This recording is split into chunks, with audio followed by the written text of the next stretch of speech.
সুপ্রিয় উপস্থিতি, 2024 সালের 5 আগস্ট এই বাংলাদেশে একটি বড় ধরনের পরিবর্তন সংঘটিত হয়েছে।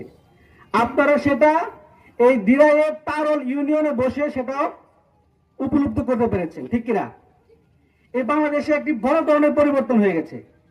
আমরা এই বাংলাদেশকে চেয়েছিলাম, শুরু থেকে চেয়েছিলাম এই বাংলাদেশকে যারা পরিচালনা করবে, এই দেশকে যারা নেতৃত্ব দিবে, এই দেশকে যারা সামনের দিকে এগিয়ে নিয়ে যাবে, সেই লোকগুলো হবে সৎ, সেই লোকগুলো হবে দেশপ্রেমিক, সেই লোকগুলো হবে চরিত্রবান।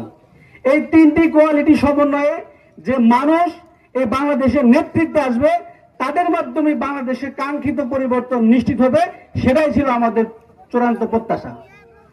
আমরা এই নতুন বাংলাদেশে 2024 সালের 5 আগস্টে বিপ্লবের পর আমরা যে প্রত্যাশা করছি, বিগত 54টি বছর আমরা এই বাংলাদেশকে যেভাবে দেখেছি, এখন এই বাংলাদেশকে নতুন ভাবে দেখার সুযোগ হয়েছে, সুযোগের সামনে আমাদের সামনে এসেছে।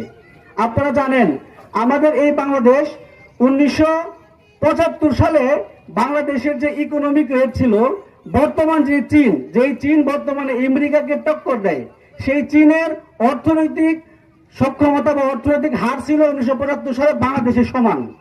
একটু কল্পনা করেন, যে চীনের অর্থনৈতিক সক্ষমতা ছিল 1975 সালে বাংলাদেশের সমান, সেই চীন আজকে 40 বছরের ব্যবধানে সেই চীন আজকে কোন জায়গাতে গিয়ে পৌঁছেছে।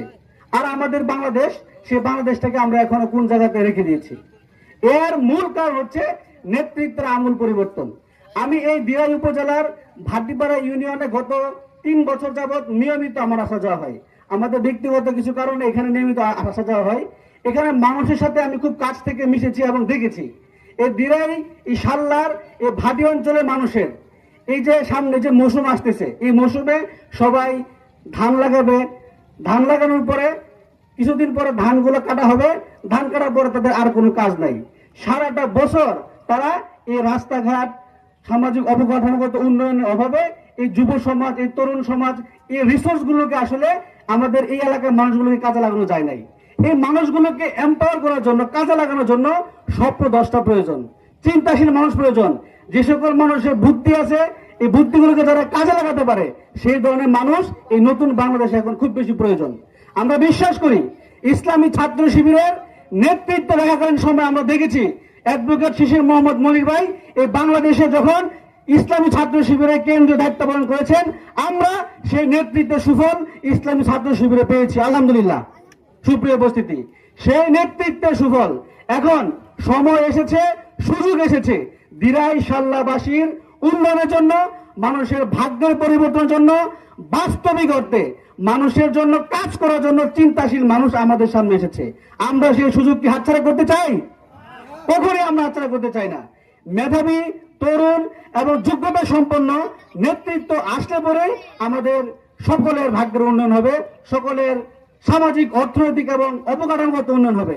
সেই জন্য আগামী জাতীয় সংসদ নির্বাচনে বাংলাদেশের এই নতুন বাংলাদেশে নতুনভাবে এই দেশকে বিনির্মাণ করার জন্য, নতুনভাবে দেশকে নিয়ে চিন্তা করার মানুষের জন্য অ্যাডভোকেট শিশির মনির ভাইয়ের মতো মানুষের খুব বেশি প্রয়োজন। আমরা আগামী দিনে আমাদের এই নেতৃত্বকে, আমাদের এই নেতাকে, আমাদের এই যোগ্যতা সম্পন্ন মানুষকে ব্যালট যুদ্ধের মাধ্যমে এই দিরাই সাল্লার উন্নয়নের জন্য আমরা কাজে লাগাবো ইনশাআল্লাহ। সকলের প্রতি সে উদাত্ত আহ্বান রাখছি। আজকের আয়োজনের সফলতা কামনা করে প্রধান অতিথির কথা আমরা শুনবো। সে উদাত্ত আহ্বান জানিয়ে আমার কথা শেষ করছি। আসসালামু আলাইকুম ওয়া রাহমাতুল্লাহি ওয়া বারাকাতুহু।